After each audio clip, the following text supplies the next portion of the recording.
I'm Ann Charles. Hi, I'm Linda Quinlan. It is Tuesday, September 19th. Welcome to All Things LGBTQ. We are recording at Orca Media in Montpelier, which is considered Indigenous land. Unceded. Unceded Indigenous land. Thank you. Go ahead. All right, You're up. I'm ready. We should clarify that Keith isn't going to be with us tonight, so Linda and I will carry on. I have lots of headlines. Starting in Asia. I have a lot of European stories this week, but only one Asia story, so I thought I'd start with that. It involves Hong Kong rejecting marriage equality and ordering alternative recognition for queer couples. The ruling from the city's highest court falls short of equality, but represents progress, activists say. The Hong Kong's highest court has again declined to rule for marriage equality, but it's ordered the city to establish some form of legal recognition for same-sex couples. The Court of Final Appeal Tuesday dismissed an appeal from an LGBTQ+ and democracy activist Jimmy Sham, who argued that he has a constitutional right for recognition of his marriage to another man. It effectively gave the government 2 years to ensure that rights such as access to hospitals and inheritance could be protected for same-sex couples. So they're saying no marriage, but you need some sort of arrangement because the status quo is discriminatory. The justices wrote that there's a need for access to an alternative legal framework in order to meet basic social requirements. The absence of legal recognition of a same-sex couple's relationship is apt to disrupt and demean their private lives together in ways that constitute arbitrary interference. Now, we know that Hong Kong, a former British colony, is part of China, but is self-governing in areas other than defense and foreign policy. It has a mini-constitution known as the Basic Law. Sham married his partner in New York in 2013. He has gone to court in Hong Kong seeking recognition of his marriage, but has been rejected twice.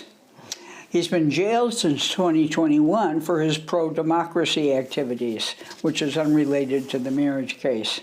In 2019, a lower Hong Kong court ruled against marriage equality in a case brought by a woman who only identified as MK. She said lack of access to marriage violated her constitutional rights. The court disagreed, but recommended that the government establish a framework for recognition of same-sex relationships. Like hospital visits. And the judgment, we believe, will go a long way. This is what the LGBTQ activists said in response to this recent ruling. The judgment, we believe, will go a long way in attracting young talent coming to Hong Kong to work and live. A campaign manager for Hong Kong marriage equality told Reuters that it was a major step forward, but falls short of what is really at stake in the case, full inclusion in marriage. Still, it's a significant victory, which makes clear that Hong Kong law must afford due respect and protections to same-sex couples. This will help families while hurting no one. The poll, I don't know why it's so slow, because a poll this year found that 60% of Hong Kong residents supported marriage equality, up from 38% 10 years ago. The city will host the Gay Games in November, marking the first time event that the event has been held in Asia. So they can't have marriage, but they really need... Can they get civil unions to start, or? They can... I don't think they have civil unions, but they do need... they're recognizing that they need provisions for like hospital care and inheritance and adoption and so forth, but they've taken no steps. So now let's go to North America, where I'd like to tell you about a mausoleum for trans women. that was inaugurated in Mexico City. And now I have a picture before you of Kenya Cuevas and the mausoleum side by side. And I'm going to talk about this at length because I think it's very interesting, although sad. This is such an institution. This is the first such an institution in Mexico.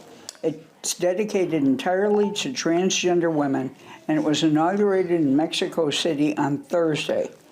The mausoleum will have room for up to 149 women, many of whom were sex workers who died alone or whose bodies remained unclaimed by family. It's the brainchild of Kenya Cuevas, whom you just saw before you, a trans woman who left sex work to start a trans advocacy group and shelter. Cuevas, who's also known as Mama Kenya by her chosen family, said the first person to be laid to rest will be her close friend Paola Buenostro, who was shot dead in cold blood before her eyes in 2016. The murder and its aftermath changed Cuevas' life. Cuevas had run away from home at the age of 9 after her grandmother died, leaving her without protection from abusive relatives. That night, she met a trans woman on the street, feeling an instant connection with the sex worker. Days later, she was initiated into sex work, and not long after was given drugs, starting what was to become a decades-long battle with addiction. On September 30, 2016, Cuevas was working the streets when she watched her friend, Buenostro, get into a car with a client. Without warning, the man pulled out a gun and shot her dead. He then aimed the gun at Cuevas and pulled the trigger, but the gun jammed. Cuevas fought back and restrained the man until the police arrived, but it was too late to save her friend. Despite the testimony of witnesses, this is really awful, despite the testimony of witnesses and video Cuevas took of the murder, the man was arrested but was released and walked away a free man following a trial. The death of Buenostro changed the direction of Cuevas' life. She quit sex work and started Casa de Muñecas to provide support for trans sex workers in Mexico City. In 2022, Vice Life documentary, in a 2022 Vice Life documentary, Cuevas says her shelter takes a holistic approach to meeting the needs of trans women. Sex work is a world full of ups and downs, right? There are many situations that entangle you in vicious cycles like addiction, alcoholism, and working all day long. Cuevas said in the documentary, "My strategy was to open a shelter, but not only a shelter to give food or a place to sleep, because that was not enough. In Mexico, trans people are deprived of the right to education, housing, and identity or having a family. The shelter focuses on making sure that they can identify themselves in an environment free of violence so they can get tools that they've been denied from the moment they came out as trans women." Casa de Muñecas founded the mausoleum, which will also be home to the remains of indigenous transgender rights activist Guadalupe Lupila Zhu, who died earlier this month after fleeing torture and kidnapping in her native Oaxaca, and 12 other trans women who will be disinterred for placement in the mausoleum. Wow. The Attorney General is helping with the process. At Thursday's dedication, Mama Cuevas took a moment to remember the murder of her chosen family, whose death helped turn a community's dream into reality. Thank you, Paola, because in your name, we were able to reach an important milestone for the trans community, she told the cheering crowd. Next. That's great. Also in North America. We need to do that too. Yeah. Right now we're going to Canada. Okay, this should be your last story. Well, it's a clip. Okay. As it happens. This film is called You Could Live Forever. When lesbian teen Jamie is sent to live in a Jehovah's Witnesses community. She falls hard for a devout girl, and the two embark on an intense affair with consequences that reshape their lives. So let's take a look at a clip from You Can Live Forever.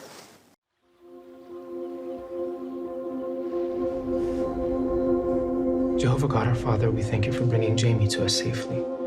We pray that she will feel your love and wisdom in her heart. I hope you pack something nice to wear to the meeting tomorrow. The truth is a huge part of our lives.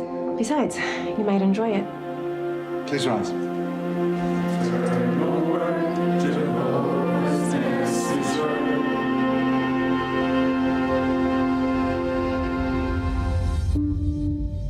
I'm Marika. Do I call you Sister Marika?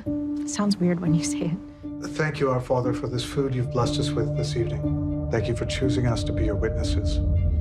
Isn't it beautiful? Are you trying to convert me? Not unless you want me to.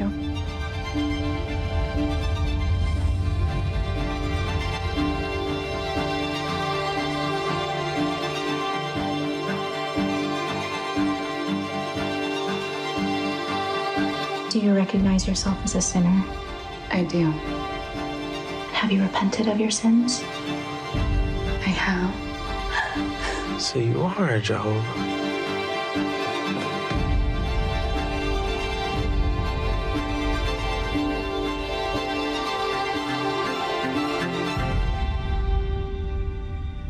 Not gonna let me go?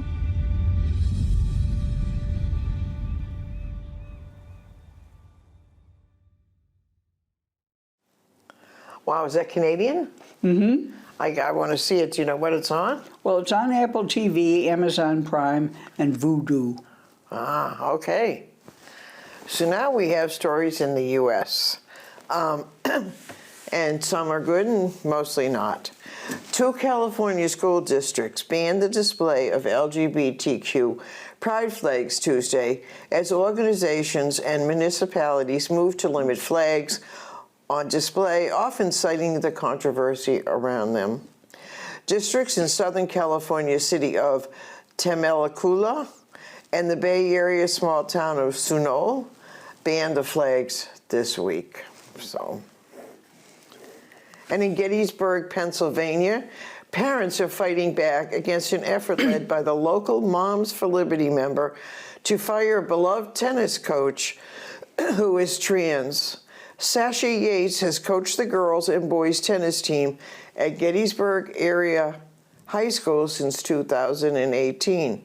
She came out as trans in 2021. On Monday, over 200 residents showed up at the Gettysburg Area District Board meeting after 2 previous attempts to push Yates out of her job failed. The effort to sack Yates has been led by school board member Michelle Smyers, who also serves as the local chair of Moms for Liberty chapter. Keep fighting, moms, keep fighting. Keep fighting Keep fighting against moms. for against the liberty. moms. Good Yeah. moms against bad moms. Let's fight against the Moms for Liberty. Yeah, really. Lil Nas X helped his bisexual brother come out. That's just one of the revelations to come out of the Out rapper's new documentary, Lil Nas X Long Live Montero, following its much talked about premiere at the Toronto International Film Festival. After a brief delay due to a bomb threat reportedly targeting Lil Nas X, the film, directed by Carlos Lopez Estrada and Zach Manuel, had its world premiere on Saturday night. The documentary captures a pivotal moment in Lil Nas X's career as he heads out on his first leg of his Long Live Montero tour. In late 2022, amid both wild popular success and conservative backlash around the unapologetically queer and undeniably provocative imagery in his music and videos. So that's good. Let's hear it for Lil Nas X. I know. Elliot Page says the experience of filming his first movie since coming out as trans was liberating, in part due to the film's opening scene in which he appears shirtless. In Close to You, Page plays a trans man named Sam who reconnects with an ex.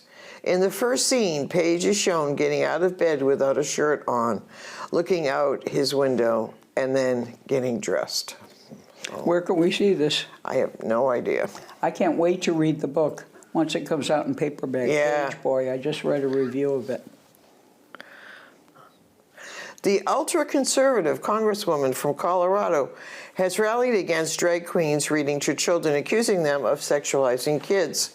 Was caught seemingly engaged in sexual behavior in a public theater.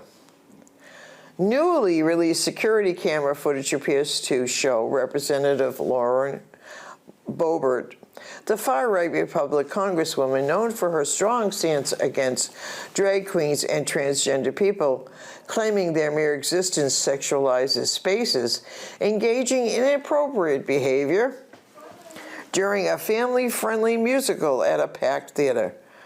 Boebert and her companion were asked to leave the show due to the disruptive actions during a performance of a musical, Beetlejuice. Well, and I heard she was asked not to attend a right-wing family-friendly event. I know, and you know, someone made a joke and said they can't believe, first of all, she was at the theater. Oh, I know. And secondly, I guess the guy she was with has a lot of trans entertainers at his Yeah, I think club he or owns gay something, clubs right? or something. Yeah. So I don't know. Couldn't happen to a nicer person. Yeah. Also, she was vaping, I guess, too. Vaping in front of a pregnant woman. The clip, I'm sure the audience saw it. So, Olivia Hill has made history as the first transgender person elected to public office in Tennessee. And she's part of a female majority on the Metropolitan Council of Nashville and Davidson County. She is one of the 5 women elected to an at-large seat on the Metro Council. 4 won their seats in a runoff election Thursday, while the other, an incumbent, had enough votes to be elected in the general election. The council now has a record number of women, 22, with 17 elected from districts and 5 at large. That means women have a majority of seats on the 40-member council. So that's good news. Yeah, it is good. And California has become the first state to declare a Transgender History Month. The state assembly last week passed a resolution making August as the month. The resolution doesn't require approval by the Senate or governor. So next August would be the first official observance. So.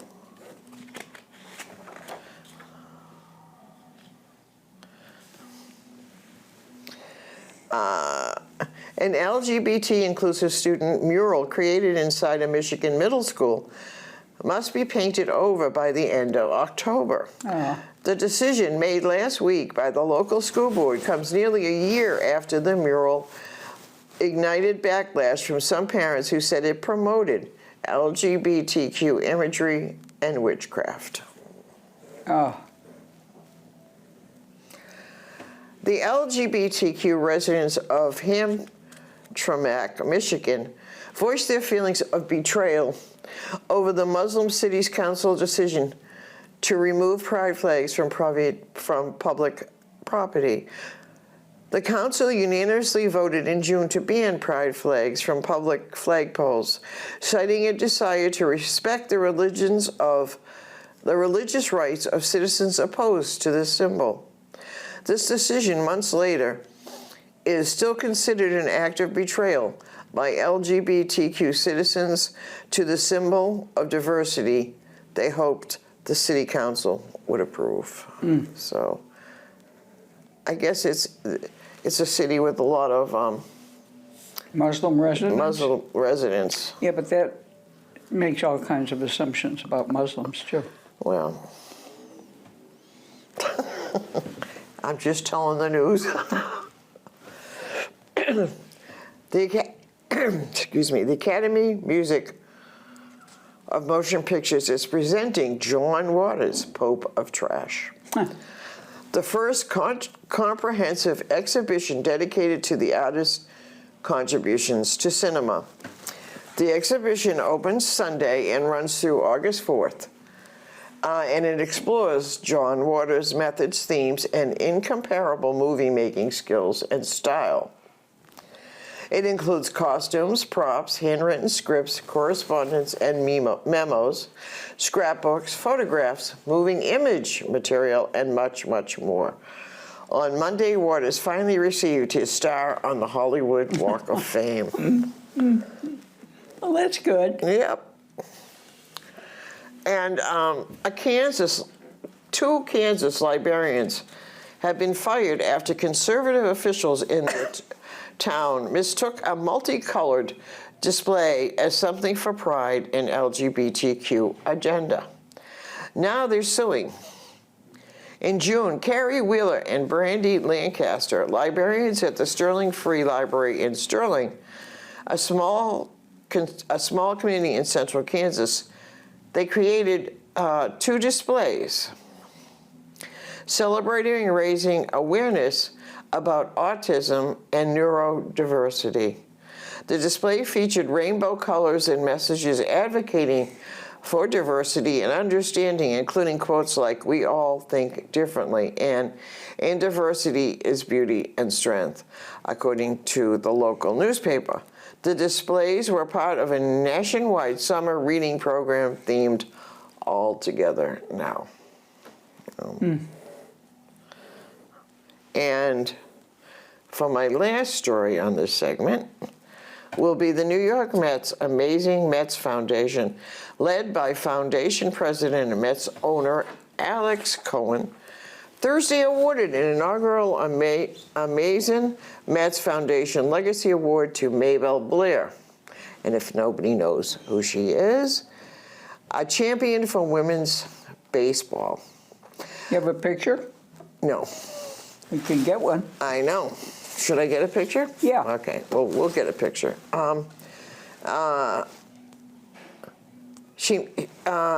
The Mets also made a $5,000 donation to Athlete Alley, an advocacy group focusing on making athletic communities more inclusive and less discriminatory, and helping athletes to advocate for LGBTQ+ equality. The Amazing Mets Foundation Legacy Award celebrates the people and the organizations in baseball that are making a difference on and off the field. The award to Blair honors her travels across the United States speaking on behalf of women's baseball. As a founding director emeritus of the International Women's Baseball Center, Blair has continued to break barriers off the field. She has dedicated her life to promoting women in baseball and honoring the history of the leagues she once played for. So, That's great. all righty. What do you have for us? Well, I'd like to go to New Zealand now. Where? New Zealand, I Okay. have two stories on the continent of Oceania. Okay. Let me show you a picture now of the world's first transgender member of the New Zealand Parliament, who unfortunately has died at 65. Her name is Georgina Beyer.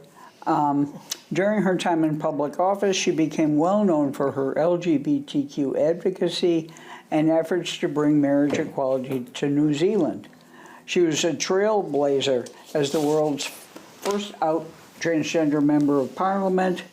She died after a long battle with kidney disease. She was a former sex worker, actor, and drag queen, and was elected to the national parliament in 1999. After serving as a member of the parliament until 2007, she unsuccessfully ran for parliament again in 2014 as a member of the former Mana Party. In 2020, she earned the New Zealand Order of Merit for her efforts to legalize gay marriage and civil unions and decriminalize prostitution. As a result of her work in 2004, same-sex civil unions became legal in New Zealand, and 9 years later, same-sex marriages were legalized there as well. She was remembered as a brave and gracious politician on both sides of the aisle. Prime Minister Chris Hipkins said Beyer had a lasting impact on New Zealand Parliament. I certainly think Georgina blazed a trail that has made it much easier for others to follow. Good. So, rest in An power. upbeat story. Well, she died, though. That's not so upbeat. Here's a success story after a lot of pain. A trans refugee finally finds safety in New Zealand. I have a picture before you now of Eliana Rubashkin, 26. After months of being rejected, this is such bureaucratic garbage that occurs in this story, and routinely with trans people trying to immigrate or whatever. After months of being rejected for asylum because she had not undergone gender-confirming surgeries, trans refugee Elena Rubashkin says she can finally live as herself in New Zealand. She was born in Colombia. She's finally found a welcoming home after almost a year of trying to gain entry into several European countries and being denied despite her refugee status. She fled her homeland because she says she had been imprisoned, ridiculed, and targeted for rape because of her female gender presentation. The pharmacy student, now 26, first left Colombia to pursue an master's degree in scholarship from Taiwan's Taipei University.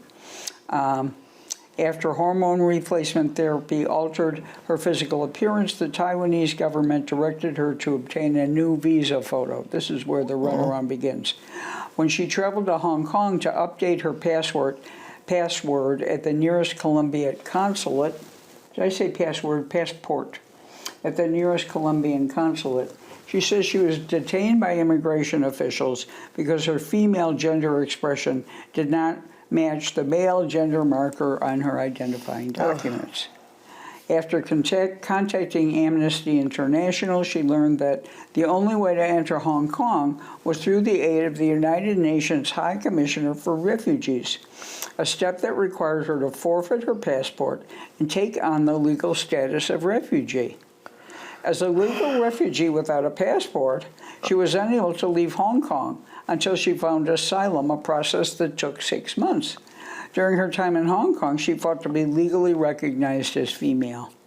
Under pressure from the UN, government officials in Hong Kong finally recognized her as female in April, without her undergoing gender-confirming surgery, a first for the country. Fearful of returning to her homeland, she then sought asylum from a number of countries, including France, Norway, and Finland, but was consistently rejected because of regulations that required her to have undergone gender-confirming surgery before being legally recognized as a woman. She left Hong Kong on May 30th and says that New Zealand is a paradise. I've been through hell, she explained, and I am so appreciative and happy that I can start my life anew here in New Zealand as a woman. Positive outcome, but you know. And how is people supposed to afford this if they're I know. refugees, you know? Now Unbelievable. I'm going to go to England for a couple of quick stories. Chick-fil-A returns to UK I heard after that. gay rights backlash forced to retreat. And I've been boycotting Chick-fil-A for years and viewed them as really nefarious company. But apparently they've changed their tune. Really? In 2019, the restaurant chain changed its focus of its charitable foundation. It ended donations to anti-LGBTQ religious groups and said it would give exclusively to organizations working on education, homelessness, and hunger. Chick-fil-A, which plans to invest $100 million in the UK over the next decade, also intends to open restaurants in Asia by 2026. So there's a whole account of how anti-gay they were, but I'll spare you that. I don't know. Another point, ongoing problem in London.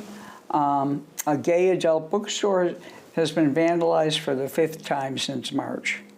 They're trying to find the perpetrator. They, were seeking a motorcycle. It's the same pattern of attack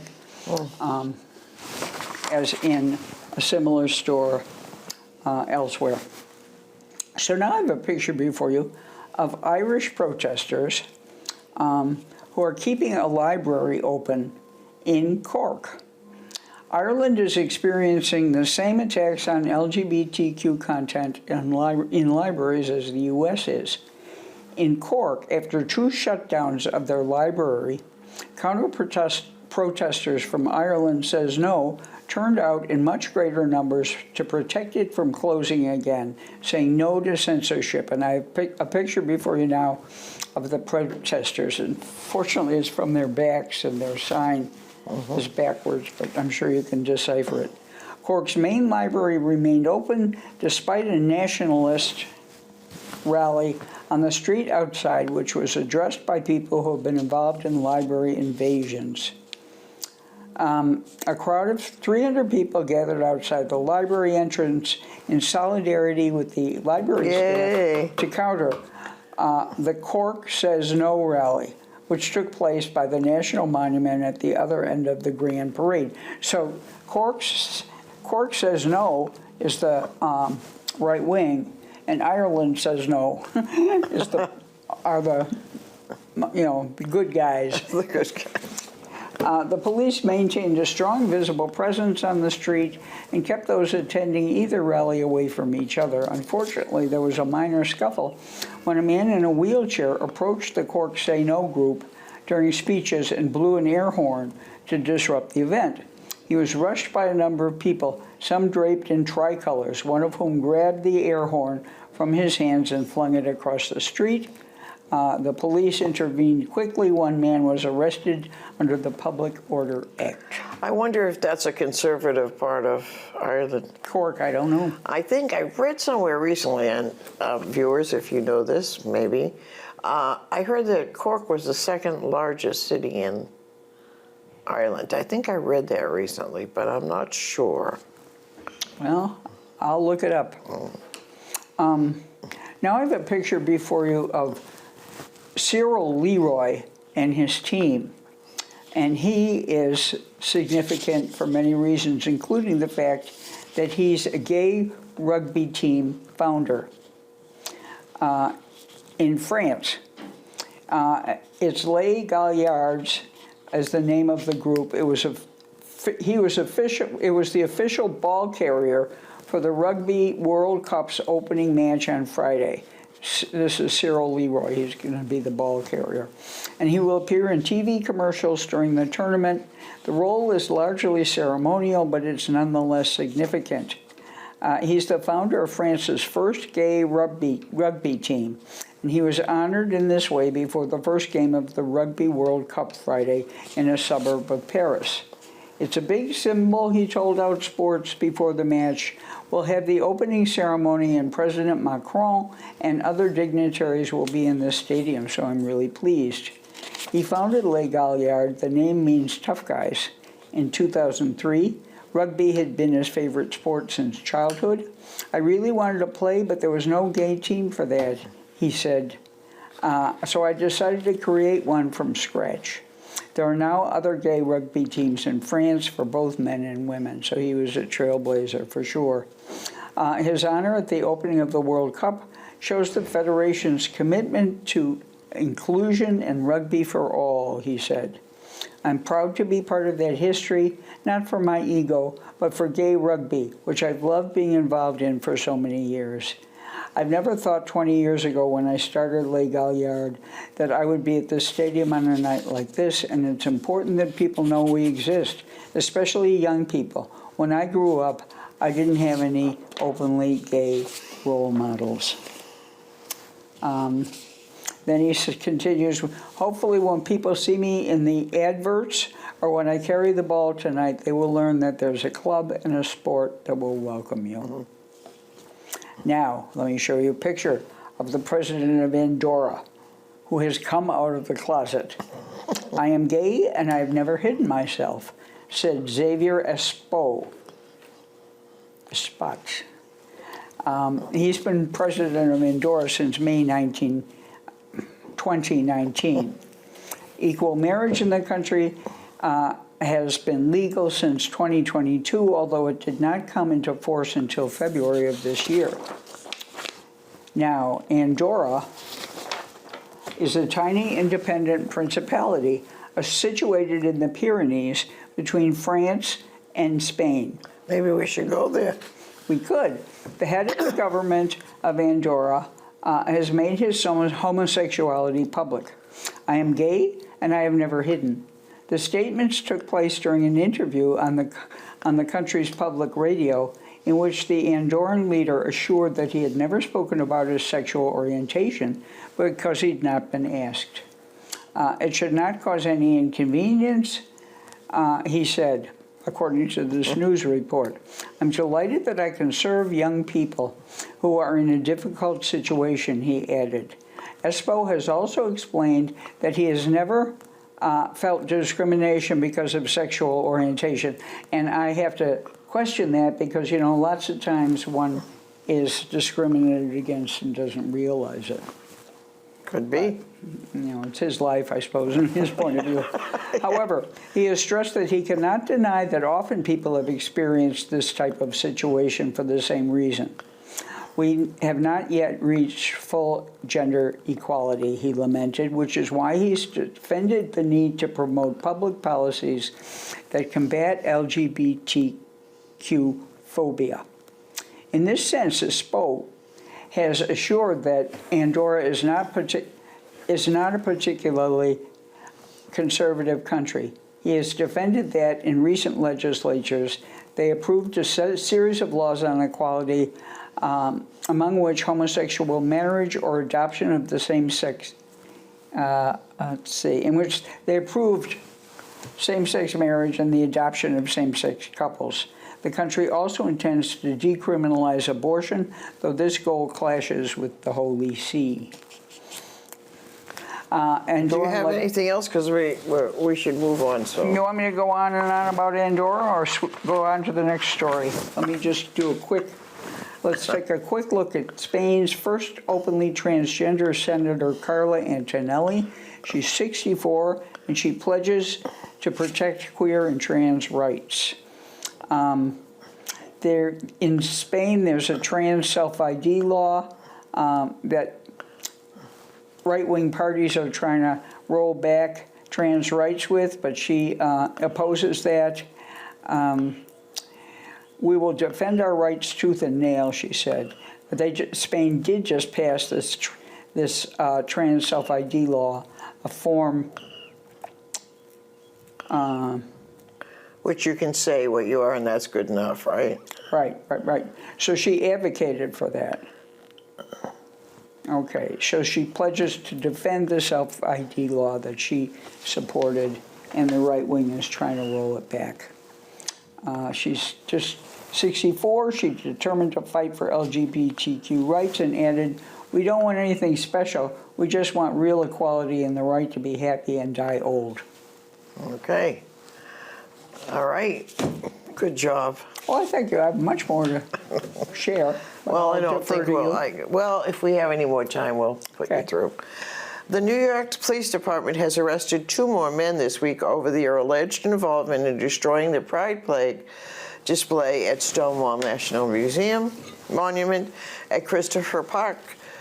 3 have been arrested so far. Last month, Patrick Murphy of Colorado was arrested after turning himself in to the police. Video of the incident that took place on June 10th showed 3 men, however, destroying the display and the many flags in Christopher Park, where the attacks occurred.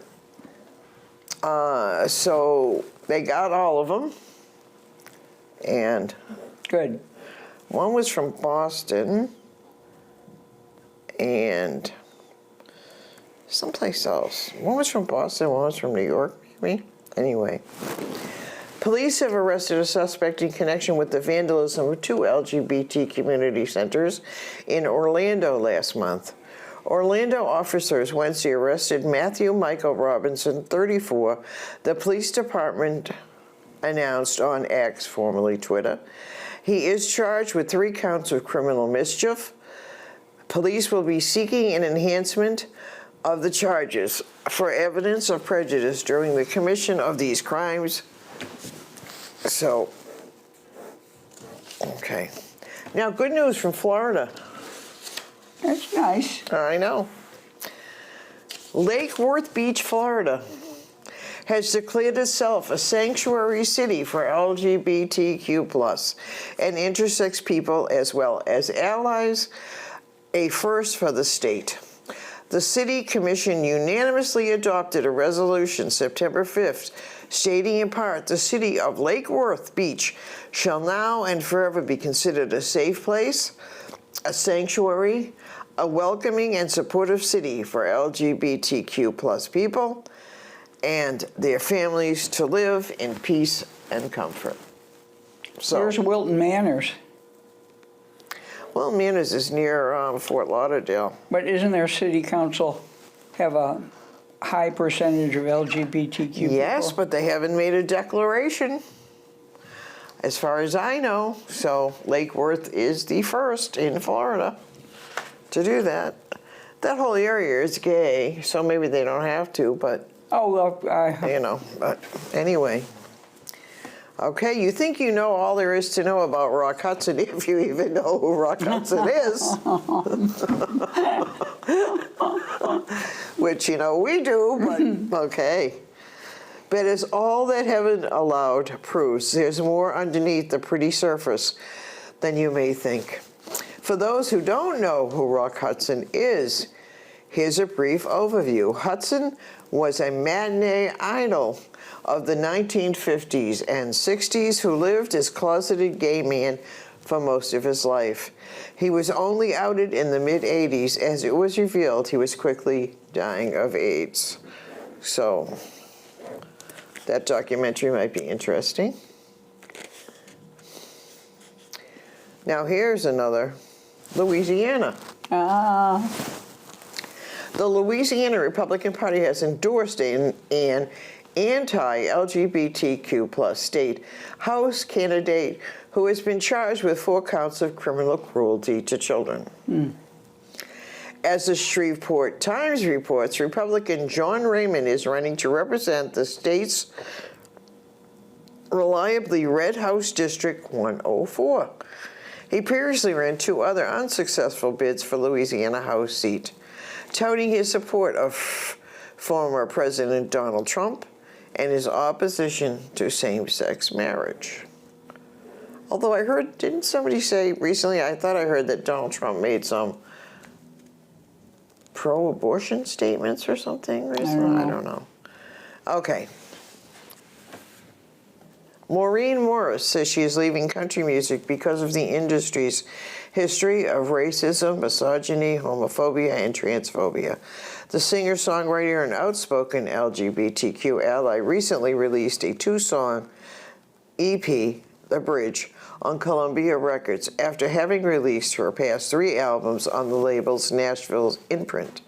In a recent statement, Morris described the EP as a first step away from country music machine and the culture wars being raged within it. So, okay. Burbank Mayor Constantine Anthony was secretly recorded during a private drag queen bingo fundraiser, during which he was spanked with a paddle by a drag queen. And now the conservatives are coming for him. The video was posted by anti-LGBTQ+ activist Shahar Rashik, who goes by Libs of TikTok online. Rashik's account has been considered a form of stochastic terrorism and has been accused of inspiring bomb threats against schools and children's hospitals, as well as other forms of anti-LGBTQ violence. Okay.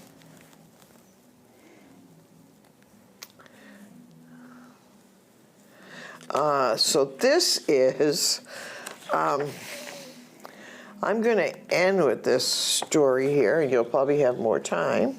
Good. If you have more stories. But I wanted to end my series with this because I think this video is hysterical. And it's done by drag performer Megan McMichaels. Has made a parody music video of Kyle Minogue's massively popular song, Padam Padam. And they're calling theirs, You're Dumb, You're Dumb.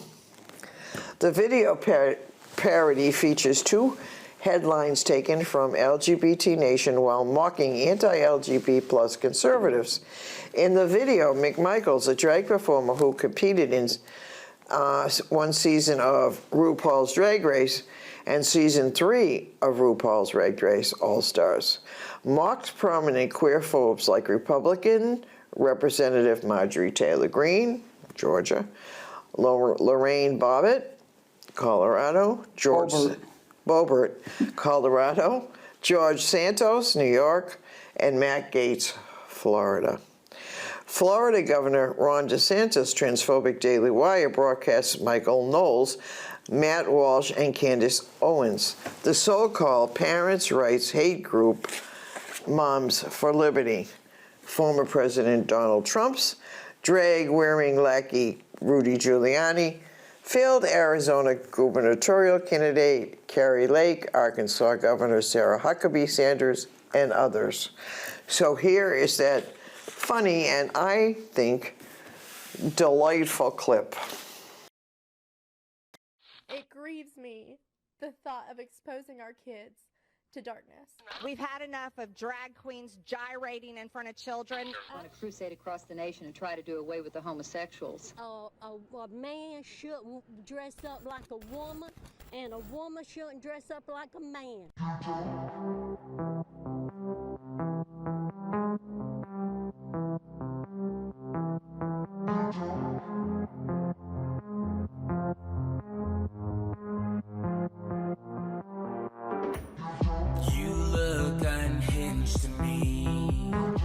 Lost touch with reality, honey. You're talking lots of crazy stuff. Boy, I wish I had some earplugs. What you believe is nuts. Why don't you say something stupid for the rest of us? I hope you have no next of kin, 'cause my entire soul's screaming, you're dumb. You're dumb. You're dumb, you're dumb, nobody even asked. You're dumb, but you keep talking out your ass. You're dumb, the moon is really there. You're dumb, the earth's not square. You're dumb, that's how a kid behaves. You're dumb, the manager is not your slave. You're dumb, please don't be throwing blows. You're dumb, at Trader Joe's. You're dumb. Your brain's so empty. When I stand next to you, I hear the ocean breeze. Stop trying to convert the gays. You should be busy getting prepped for doomsday. Stay off the internet. Maybe it's time to take that tinfoil off your head. Now we all wanna pull the pin. Bitch, the entire world's screaming. You're dumb. Bitch, the entire world's screaming. You're dumb. Stop eating all that paste. You're dumb. Does the Kool-Aid have a funny taste? You're dumb. A couple screws are loose. You're dumb. Don't reproduce. You're dumb. You think you've seen the signs. You're dumb. But you've been lied to several times. You're dumb. You're making babies cry. You're dumb. It's time to say goodbye. This was a public service announcement to let the whole world know that you are dumb. I have never met anyone as dumb as you. And I'm gonna say it one more time because you probably didn't get it. You are.